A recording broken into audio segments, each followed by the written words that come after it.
মুখে দাড়ি নেই, কিন্তু নবীর সম্মানের প্রতি ভালোবাসা ছিল আকাশচুম্বী। যে ভালোবাসা তাকে মঞ্চে তুলেছে। বলছিলাম 1923 সালের সেই কাঠমিস্ত্রি এলমুদ্দিনের কথা।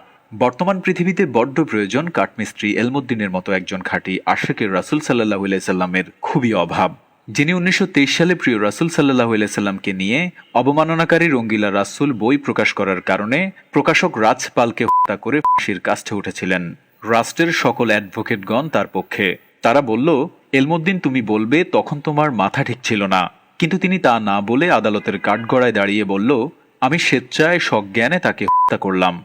পরে যখন অ্যাডভোকেটগণ জিজ্ঞাসা করলেন, তুমি এভাবে বলেছ কেন? তিনি বলেন, আমাকে স্বপ্নে রাসূল সাল্লাল্লাহু আলাইহি সাল্লাম বলেছেন, এলমুদ্দিন তাড়াতাড়ি আসো, আমি তোমার জন্য অপেক্ষায় আছি। সেই এলমুদ্দিনের জানাজার ইমামতি করেছিলেন পৃথিবীর বিখ্যাত বুজুর্গ আল্লামা জাফর আলী খান। খাটিয়া বহন ও লাশ দাফন করেছিলেন বিশ্ববিখ্যাত কবি আল্লামা ডক্টর ইকবাল। কবরে লাশ শায়িত কল্পে অশ্রু সজল নয়নে কবি আক্ষেপ করে বলেছিলেন, এই মূর্খ লোকটি আজ সকল শিক্ষিতদের ছাড়িয়ে গেল। অবশেষে রবের দরবারে ফরিয়াদ, হে আল্লাহ, এমন বীর সেনানীর কাতারে আমাদেরকে শামিল হওয়ার তৌফিক দান করো।